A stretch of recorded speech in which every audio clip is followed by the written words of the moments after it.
Okay, the third panel this morning will deal with the elections in Africa. And there's a number of elections that are going to be held across Africa over the next 2 years: Congo, Brazzaville, Burkina Faso, Nigeria, of course, Rwanda, and a couple others are coming up. And so I think this panel is going to be very, very important to hear from. And then we will try to take as many questions as we can following the panel. I'm going to start out by asking the panel members to introduce themselves. We will introduce the chairperson, the spokesperson, last. So we'll start right here, name and organization. Yeah. Moi, c'est Maître Pindou, je viens de la République démocratique du Congo. Okay. Joke Odumakin, President Campaign for Democracy and Human Rights in Nigeria. Marara Goodina from Ethiopia. I teach political science. At the same time, also, I was a former member of parliament.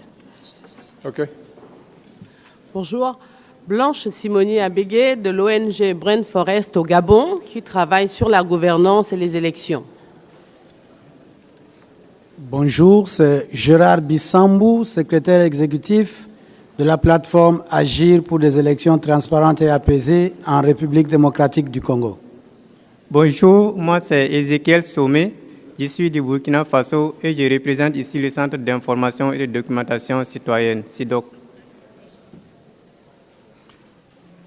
Paul Sapou, secrétaire général de la Fédération internationale des droits de l'homme. Je suis en charge des pays de l'Afrique subsaharienne. Ali Moure Ali from South Sudan and Atlas Co, Harvard Youth Fellow with the National Endowment for Democracy. Françoise Kodjis Ofumu, présidente fondatrice de l'Association internationale pour la démocratie en Afrique. Je suis de Côte d'Ivoire. Chiswaka Masoka Hubert, I'm a Congolese human rights lawyer. I'm at the Lubumbashi Bar Association, Katanga province in the DRC. Bonjour, je suis Jean-Luc Maleka. Je suis le coordonnateur des Assises nationales du Congo-Brazzaville pour l'alternance démocratique. Good morning, Mukelani Dimba from the Open Democracy Advice Center in South Africa. Good morning, everyone. My name is Palek Matthew Ubur, and I'm the director of South Sudan Women Empowerment Network from South Sudan. Yeah, and let's go ahead with the program. Paleki is going to set the tone for the discussion in the opening remarks, so the microphone is yours. Thank you. Our group we discussed elections in the continent, and we were looking at it from two aspects, or maybe two questions. The first was, what must African governments, the US government, and civil society do to ensure democratic elections? And another aspect was, how can participation of women and youth be increased? To answer these questions, the group had very interesting discussions, and we came up with a number of recommendations.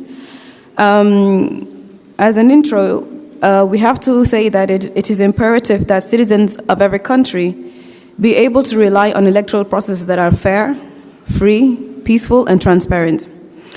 The independent, impartial observation of elections lends transparency and confidence to the electoral process, and most importantly, strengthens democracy in the African continent. It is also important to underline that the absence of peace, stability, and security is detrimental to democratic processes. In simple words, where there is conflict, human rights violations, and lack of basic freedoms, we cannot have a credible election, and in worst-case scenarios, the elections can't even hold. So as I said, after rigorous discussions and in the light of these conditions, our group came up with the following recommendations. First, to ensure that elections take place within a legal framework and conducive political environment, that allows participation and competitiveness. Now, this could be done by conditioning financial support for state-run aspects of electoral processes and development assistance to states in a legal framework that meets minimum criteria. And these minimum criteria can include, but not limited to, an election management bodies whose members are elected or appointed through a transparent process that permits them to manage electoral processes independent of government's interference or constraint. This includes making the EMB financially independent of the government. Refraining from changes to the constitution or electoral law in the pre-election period, and as it was discussed earlier, this includes not supporting electoral processes that have modified term limits to benefit incumbents. Imposing sanctions on governments that does not allow registration and participation of political parties in elections and encourage a multi-partisan government. We also recommend repealing any measures, be it legislation or policies, that restrict civil society organizations' access to funding and technical assistance for election support and monitoring. We also recommend providing reasonable access to free public media. Now, in support to continued strengthening of electoral institutions and processes, we recommend that it's important to ensure an independent judiciary that's capable of credibly adjudicating contests to election results, requesting and facilitating and accepting domestic and international observations, monitoring of elections and certification in appropriate cases, and providing rapid and open accreditation for observers. We also recommend providing for sanctions for not respecting the results of an election that's judged credible by both EMBs and the consensus of observers. We recommend allocating funding for civil society organizations to conduct civic and voter education that is continuous and that does not end with the election as an event, and include unity and reconciliation programs post-elections. In addition to that, we recommend that there is need to develop and support a neutral and independent civil society. CSOs should support and implement a peer review type mechanism to ensure their neutrality and adopt practices that reinforce their independence and credibility. We recommend engaging credible regional bodies to partner in elections monitoring and observation. We also recommend supporting an impartial role for security agents, be it by protecting candidates or ballot points or even the monitors and observers. We also recommend that civil society organizations should increase advocacy for their African governments to ratify the African Charter for Democracy, Elections, and Governance. Now, recommendations for the second part of the question in terms of how to increase women and youth's participation. The group recommends that there is need to institute affirmative action policies for all levels of government, specifically for civil society organizations, monitoring elections, EMBs, and political parties, in line with the demography of the African countries. We also recommend that there is need to advocate for constitutional changes that increase women and youth participation, in addition to people with disability or the handicapped, and the indigenous groups' participation in decision-making structures in private and public bodies. For political parties, public financing should be conditioned on parties meeting women or youth, indigenous and handicapped disabled candidates' participation and standards in their statutes, management and leadership structures, and on favorably positioning these same groups as candidates. This can be done through use of zippered list or safe seats according to the electoral system. We recommend facilitating access to campaign funding for these same groups: women, youth, indigenous groups, handicapped and disabled. We recommend that there is need to review the age requirement for candidates and allow independent candidacies. And this recommendation comes in light with the fact that in some countries, you have to belong to a certain political party to be able to be a candidate. The group also recommends that there is need to have strategies and programs to prevent youth from engaging in electoral violence. We ought to explore ways to enhance youth as candidates and address this through programs that may include unemployment, to address unemployment. This is all we have from our group, and I'm sure they can add more if there's something that's missed out. Well, you're very good. Huh? You pretty much covered everything that needs to be said, but if there are a few comments from the other panelists, let's hear them now, and we want to, quickly as possible, go to the Q&A. So, right here. Bien, ok, merci. Dans notre groupe, nous avons aussi discuté de cette question de la révision, des révisions intempestives, des amendements abusifs des constitutions et des modifications des lois électorales par certains présidents africains juste pour leur maintien au pouvoir. Nous avons abondamment abordé cette question par rapport à la déclaration du président Obama qui veut qu'en Afrique on ait des institutions fortes et non des hommes forts. Malheureusement, nous constatons que sur les 50 élections qu'il y aura d'ici 3 ans, dont 22 élections présidentielles, il y a des élections présidentielles à haut risque avec de fortes inquiétudes, notamment en République démocratique du Congo, au Congo-Brazzaville, au Burkina Faso, au Nigeria, j'en passe, Rwanda, Ouganda, etc. Voilà pourquoi, dans notre groupe, dans notre atelier, nous avons souligné le fait qu'on devrait se liguer pour éviter ces révisions intempestives des constitutions. La FIDH, ainsi que ce partenaire à travers le monde entier et ses 48 membres affiliés en Afrique subsaharienne, lancent d'ici la rentrée des vacances une campagne de niveau national, continental, international, dénommée « Mon vote doit compter ». Et dans cette campagne, avec ces milliers de partenaires, avec l'appui d'autres partenaires de la société civile américaine, ainsi que le gouvernement américain, devrait soutenir ces sociétés civiles américaines et africaines pour que cette campagne soit. Sinon, ce qui se passerait, c'est avoir 2 présidents avec 2 bilans négatifs.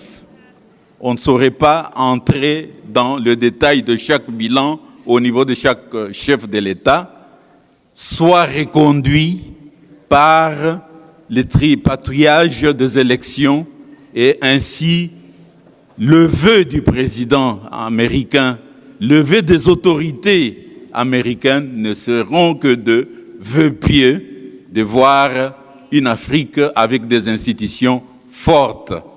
Voilà un peu une discussion qui a émergé dans notre groupe. D'accord. Merci. D'accord, right there. Merci, monsieur le modérateur.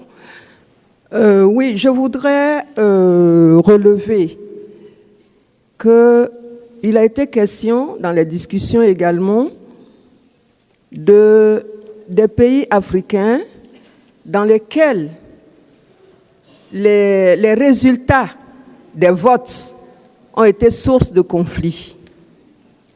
Les élections se passent normalement et puis, au terme de ces élections, il se trouve que chaque candidat se déclare élu.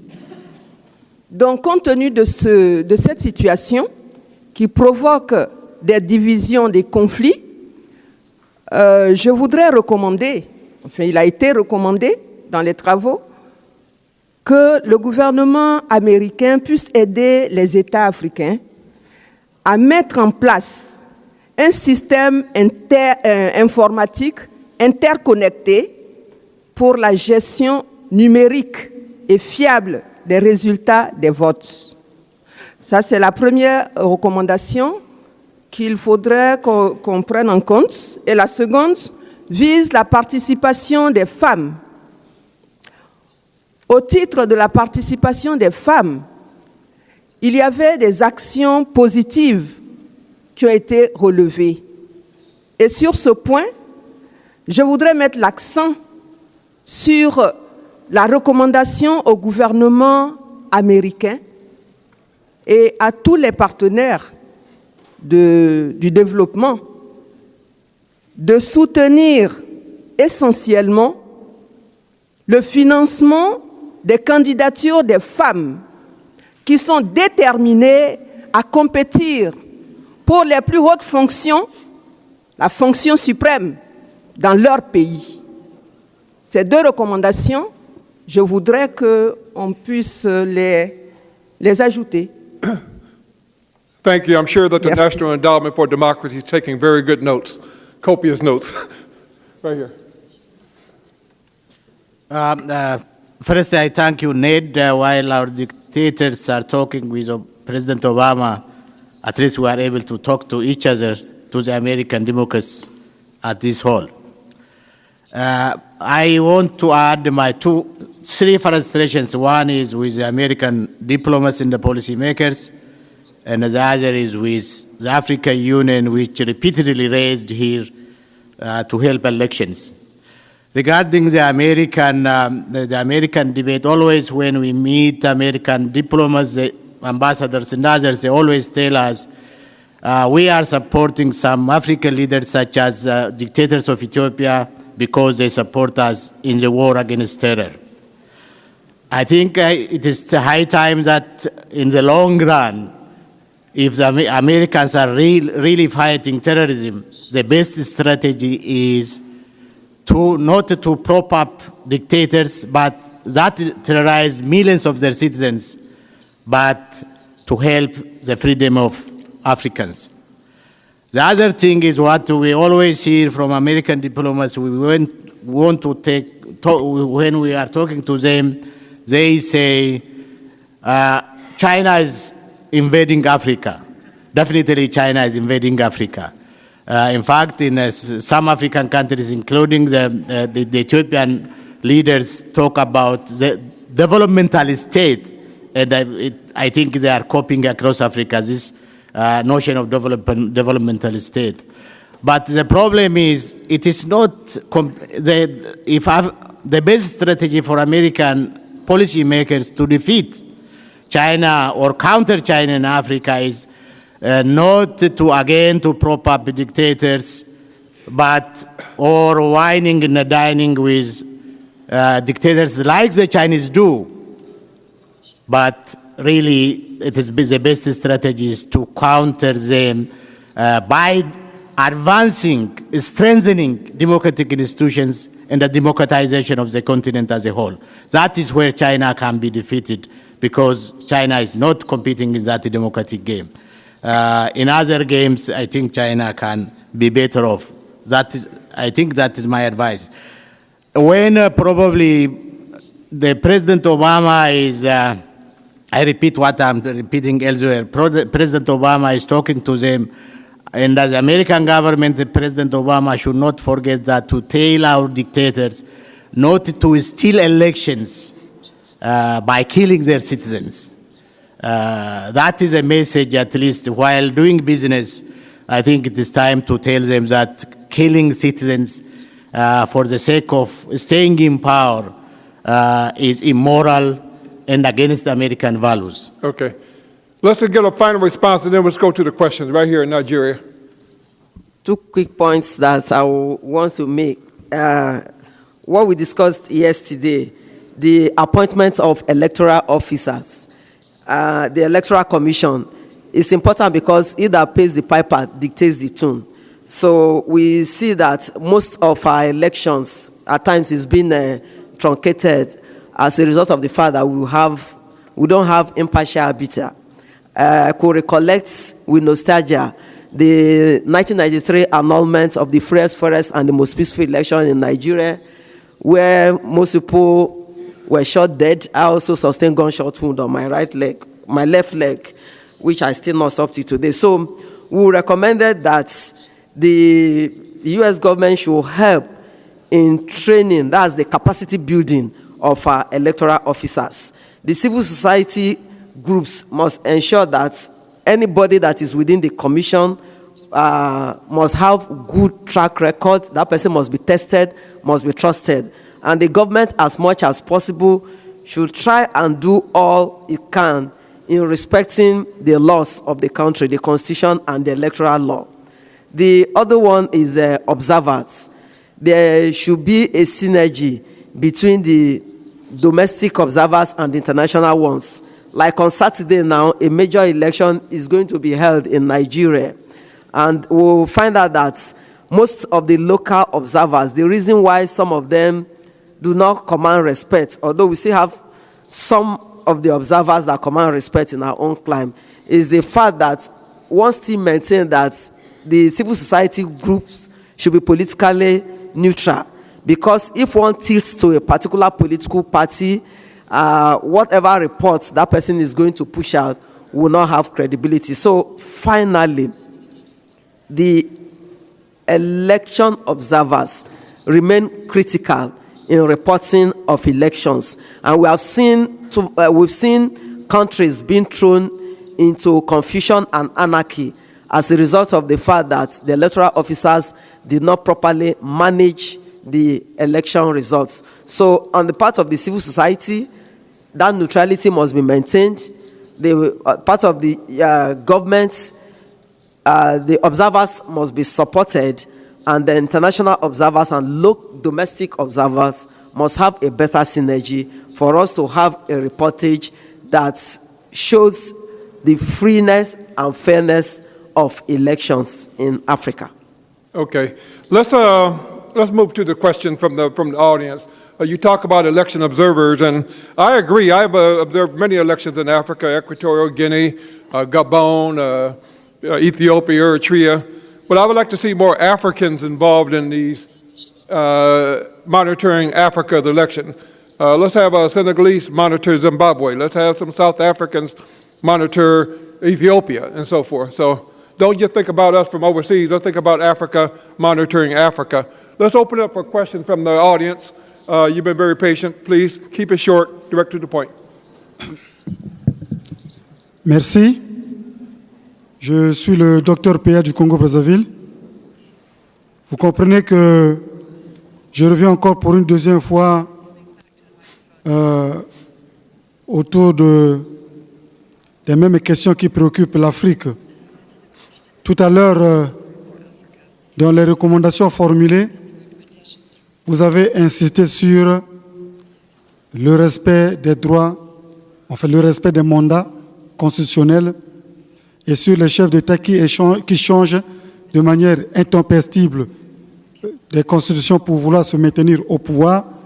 Vous avez parlé sur la préoccupation du président Obama selon laquelle en Afrique on a besoin des institutions fortes et non des hommes forts. Vous allez comprendre une chose, que l'Afrique est différente de l'Occident. Si en Occident, ce sont les institutions qui priment, je crois qu'en Afrique, ce sont les hommes qui priment. La preuve en est que nous avons dans certains pays où les chefs d'État sont partis. Et depuis le départ de ces chefs d'État, les pays sont aujourd'hui dans un chaos total. Ce qui veut dire que ce sont les hommes qui font les institutions et non les institutions qui font les hommes. Et je voudrais encore dire que cette question sur le changement de constitution doit nous préoccuper ici, la société civile, représentant ceux qui n'ont pas eu la possibilité d'être ici. D'autant plus que dans les jours à venir, l'Afrique risquera d'être dans un chaos total. Et je crois que le mieux serait de faire recours vers une démocratie fondée sur les réalités d'Afrique, sur le consensus, la concertation et le dialogue en Afrique.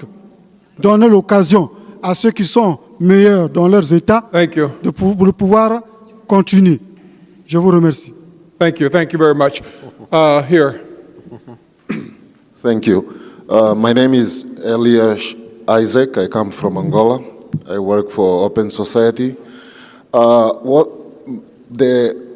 The issue that I want to raise cuts across the board, whether it's human rights, democracy, governance and accountability, elections, media. is the issue of impunity. We know that our leaders have weakened our judicial systems at the national level. A month ago, they have put a clause in the African court of impunity. So President Obama right now is sitting with people who cannot be prosecuted in Africa for the crimes that they commit. So it's just a concern to what extent the US government will be endorsing leaders who shield themselves against the crimes that they commit. Thanks a lot. Thank you very much. My name is Yaya Fanusi. I'm with the United States of Africa 2017 Project Task Force, but I'll be speaking for myself. I see here you have what can the African government, US civil society do to ensure democratic elections? And you omitted the most important stakeholder in that process, the non-governing political parties. It is essential that they are able to ensure that the elections are free and fair. Thank you. Thank you very much. This conference has been one of the best things that has happened between the United States and African relations. However, my opinion in this whole entire thing is that as countries still developing and going through neocolonialism and with all the resources, we must realize that Africa is not like the United States. However, capitalism fosters corruption. We are in coming to a capitalist society and looking for answers to corruption it will not work, because in capitalism promotes corruption. Capitalism takes majority of the wealth between people. However, it is between each and one's own individual's will and heart to distribute fairly and make sure that the proper institutions are set into place. However, I would like to know, as French African countries and English-speaking countries, what are we doing to stop this lack of unity? We need to be able to come as a bloc, because the allies of the United States, they have plenty of opportunities. However, there is a massive corruption stemming from a lot of French African leaders who are installed and removed when they try to stand up. And a lot of French African leaders know this is the place, and a lot of things that go on from Ghana and Nigeria may not, a lot of things that go on in a lot of French African countries do not happen in English-speaking African countries to the extent that it is in French African countries. So I want to know, as African heads of state and the African Union, what are we doing to stop this marginalization of issues dealing with France and strong multinational corporations, and to also stop the flow of weapons from developed countries in order to... Thank you, thank you. You make your point. Your point's well taken. I guess you're suggesting that there's corruption over here too, huh? So. Well, bankers have not been. The bankers have not been jailed yet. Okay, gotcha. Let's turn to our panel and let our panelists respond to it. Keep it short and to the point, if you don't mind, please. Thank you. One of the issues we discussed yesterday was the lack of confidence in the conduct of elections, which leads to people rejecting the results of the elections some of the time. And the recommendation was made around the election management bodies adopting what is called the basic minimum to promote electoral transparency. That basic minimum will include things such as making the voters' roll publicly available, making vote counting methodology available, making available the chain of custody of ballot papers and ballot boxes. The counting of of votes should be made also public, and also a disclosure of private sources of funding for political parties. Thank you. Right here. Two quick observations. The question of our constitution, people, leaders changing the constitution is difficult for a referee to just move the goalposts while the match is still going on. And the need was stressed that as much as possible, a clear example was in Nigeria when General Obasanjo wanted his third-term agenda. He wanted to change the constitution, but the civil society rose up in unison, and our lawmakers also rejected it. So there is a need, as I also speak, I'm a member of the Constitutional Conference in my country, and there is no way in which at times constitution cannot be reviewed, but if constitution is to be reviewed to elongate the term of any president, then it should always be rejected. And the international community, I think the American government can do a lot more in ensuring that this impunity ends. The last and my second contribution is impunity that has been long. In elections, we find out that corruption itself has become hydropause.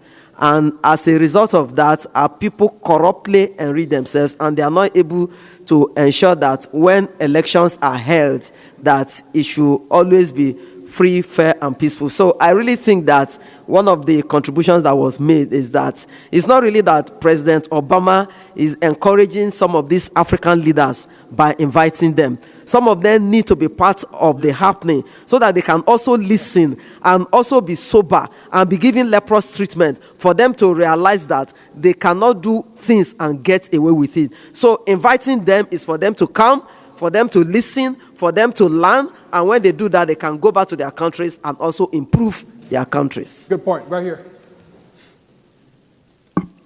Je vais ajouter deux petites choses en contribution.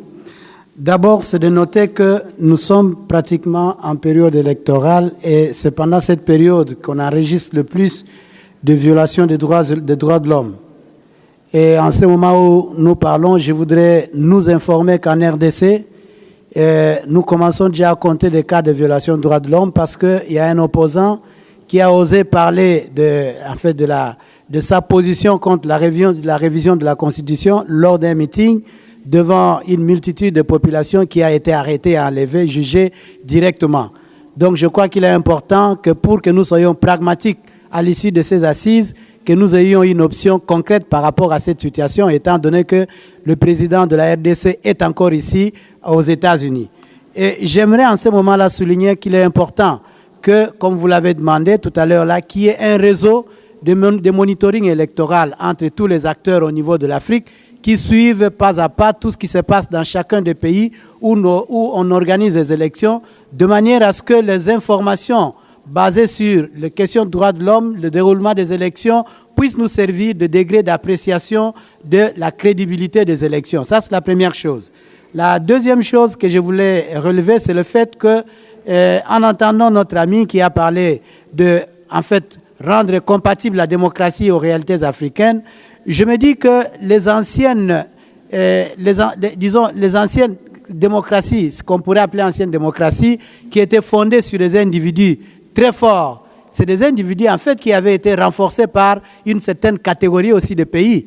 Et ces individus ont développé une culture monothéiste, une culture individualiste, d'idole au sein de leur pays, ce qui fait qu'à leur départ, la culture s'est écroulée et aussi le pays s'est écroulé. Je crois que c'est tout à fait inverse, c'est tout à fait contradictoire que de parler démocratie et fonder les choses sur un individu. Je crois que quand on parle démocratie, le regard devra être jeté sur les institutions, alors des institutions fortes qui fonctionnent selon les lois et les lois respectueuses, les lois permanentes et efficaces. Thank you. Oui, Blue merci. shirt. Yeah. Thank you very much. I'd like to address the issue of Dr. Beya from Congo-Brazzaville, who was talking about elections adapted to the African realities. I think we need to pay attention Speak more in the mic. Thank you very much. We are talking about values and principles that are universal. When we are talking about democracy, I don't think that we should have democracy on different levels. These adapted to Africa and these for Western country and these for Asia. I don't share that approach of democracy. Democracy is based on values of justice, of tolerance, of consensus. This is the democracy, the value of what the people want, who the people want to be in power. I don't agree with this conception of democracy to leave one person in power with guns and says no, is maintaining peace. You can't maintain peace with guns forever. That is why in our discussion that we have in our workshop, we said we should support values in all African countries. Those values are based, these are the basis of laws that we have in our constitutions. In most of our countries, we have those constitutions which are promoting those values. And from those constitutions, which is promoting such human rights, that they derive the laws that are also organizing elections. That is why our panel is insisting, don't change constitution to accommodate individuals who want just to keep power. And the example of Congo-Brazzaville, we heard the Congo-Brazzaville president saying, if you don't want us to review the constitution, we will just change it and keep the power. And this is the same thing that we are listening also in the DRC, in Burundi and Rwanda. We disagree with the way of thinking that dictators should keep power and change constitution as they want. Thank you very much. Okay, the woman next to you. Trying to keep Merci. it out there. Merci, Monsieur le Président. Oui, c'est exactement ce que nous avons dit, que mon voisin vient ce dont nous avons discuté, c'est ce que mon voisin vient de dire. Mais j'ajouterai également que nous avons mis l'accent dans notre groupe sur l'éducation civique démocratique pour pouvoir développer la culture démocratique. Et c'est quand il n'y a pas de culture, quand il y a un déficit de culture démocratique, qu'on peut raisonner comme ce qui s'est passé tout à l'heure dans la question de fonder la démocratie sur des hommes forts. Il n'y a pas d'hommes forts. Il ne peut avoir que d'institutions fortes. Et la démocratie ne peut pas être adaptée. Ça peut être adapté, bien sûr, mais ça ne dépend pas d'un individu.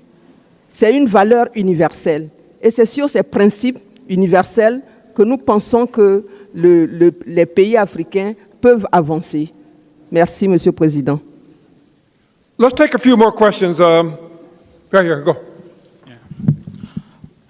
Hello, my name is Darlington, and I live here in Washington, D.C. area. Have been working in the election process for quite a while now here. And my question to the panel is that, you guys keep asking for funding from the West, to support election system in Africa. But have you ever kind of pay attention to how you use this funding to actually do things like outreach in your communities, in the communities in Africa, meaning reaching out to people who are participating in the election process?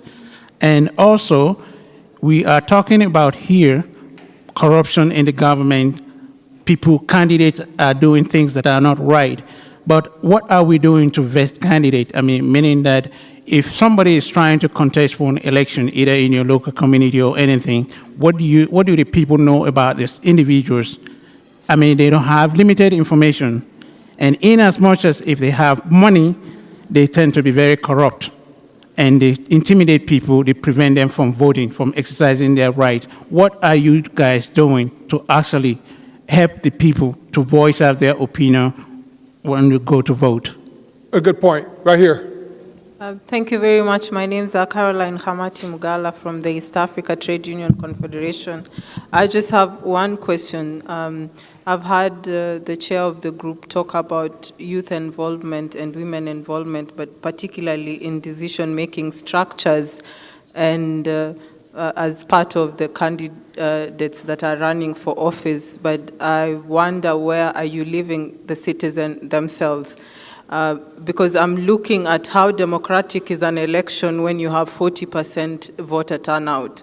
How democratic is an election when you have most of the people not turning up to come and vote, and also the role of middle class in terms of the election process. In my country, there have been discussions whereby they say, as long as post-election, I come from Kenya, as long as post-election violence demonstrations are happening in the slums and the middle class are not joining that, then there is no decision that is going to be made. So I'm also looking at both at the three levels, the government, our governments, the US, and the civil society role in providing civic education and educating the masses on the power of vote. Thank you.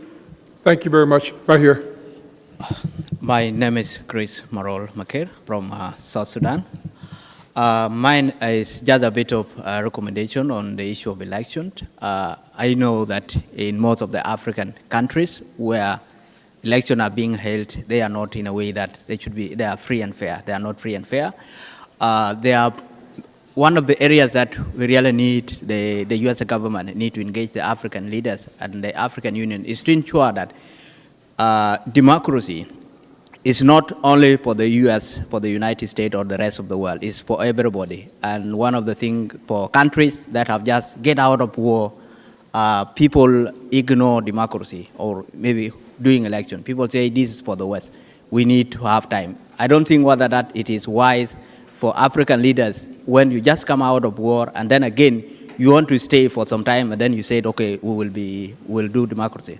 So there is a need for the African leaders, for the US government to engage the African leaders to ensure that they exercise democracy. It's not just that you leave it for the African. The other things which we also need the US government is to engage or give support to the civil society organization which are working in the area, in the countries, so that they have funding or enough funding when people are doing election. There should be a more awareness to the people, to the civil population, so that they are well informed. When the election comes, they should know what they are voting for. Because most of the thing, when elections are held, you don't know what you are voting for. So they do not have any, there is a need for civil society to work hard so that they can need the civil people are educated to know what they are voting. And then the other thing is also that the US government need also to talk to its colleagues, the African leaders, is that they need, when you are doing election, you need at least to need to separate the army. You should not use the army as a way of getting into power. You need to at least get the support of the civil population so that I want bringing you to power, but you should not use the army to support you to be through election by threatening people, the views of the people that ignore the right of the citizen to make decisions. What is the what? What is the what? Yeah. Hello, yes. My name is Matthew Hale. I'm with the Lifeline Embattled Civil Society Organisation Fund, housed at Freedom House, and we work with a donor steering committee of 17 governments. We're very concerned about the crackdown on civil society in a pre-election period. Ethiopia, for example, we've seen the crackdown on the Zone 9 bloggers there and many other watchdog groups. My question to the panel is, if there was one action by donor governments that is taken during the pre-election period that you wish the US would take, what would that be? If there's a specific initiative or project or diplomatic engagement with the government that you think the US should take, what would that be? Okay, I know we're running short of time, so I want to give every one of the panelists 1 minute to make a comment of any sort that they want. So we're going to start right here. 1 minute. You got 1 minute. You okay? Huh? 1 minute. No comment? Party comment. Go ahead, go. Joe Keodumakin, Nigeria. How democratic is it when there's voter apathy?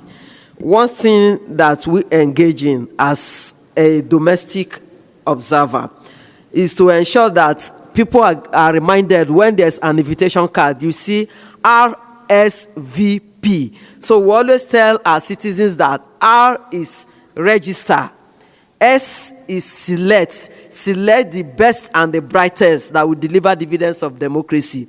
V there is that you must vote.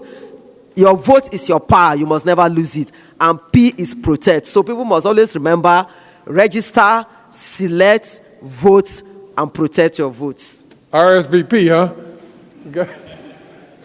Regarding what the U.S. should take, I think the U.S. should be able to say, walk your talk to African leaders. Stop terrorizing your citizens during elections.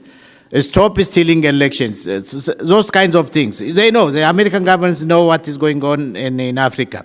The other thing is, I think it is time to fight in the link up our national struggles at the continental level. We are speaking about the AU, regarding monitoring, regarding all sorts of things. I think it is a useless institution. We need to transform the AU. We need to fight for the transformation of AU, for the democratization of AU. Otherwise, I'm sitting in Addis Ababa. In fact, I was detained for 7 years beside the AU, just adjacent to it. Regarding corruption, I think we know where corruption is ending, in Paris, in London, in New York, in other places.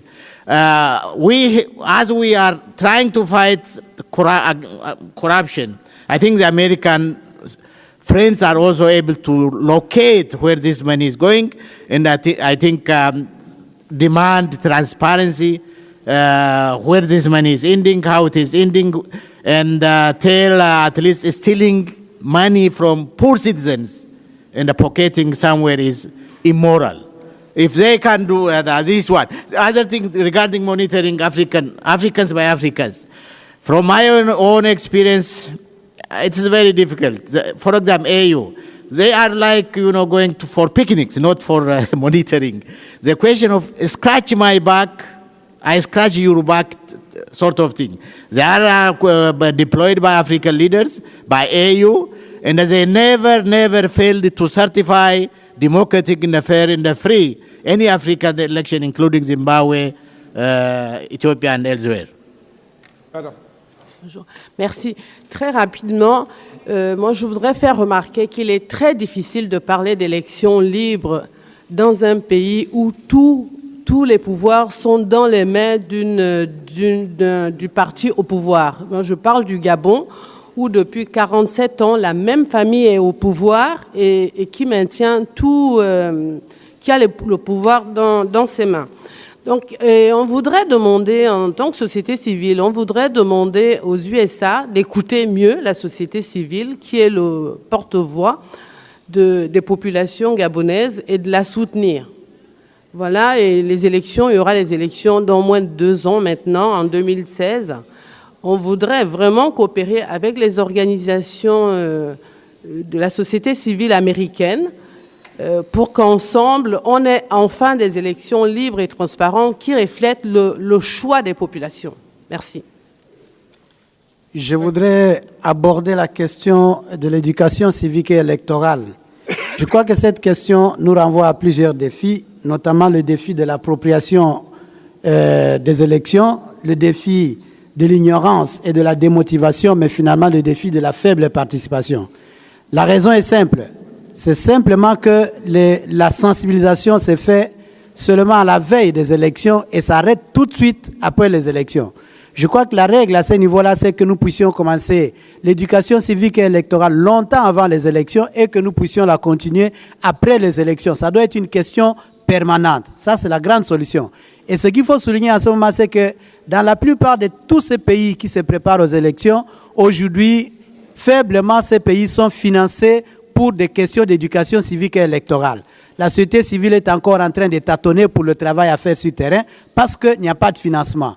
L'on a parlé de la question de contrôle des fonds qu'on alloue, ainsi de suite. D'abord, il faut se demander à qui on alloue ces fonds-là. Les États-Unis d'Amérique allouent les fonds à l'USAID. mais de quelle manière la société civile a accès aux fonds à partir de l'USAID? Ça, c'est la question qu'il faut se poser.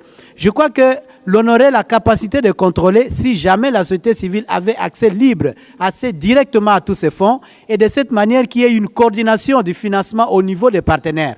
Parce que les partenaires financent parfois sur base d'intérêt. Il a tel partenaire, il finance, tel autre finance, tel autre finance. Et de manière diversifiée, on arrive difficilement à savoir les statistiques de financement qu'il y a eu pour l'éducation civique et électorale, et la coordination s'avère en ce moment-là très très difficile.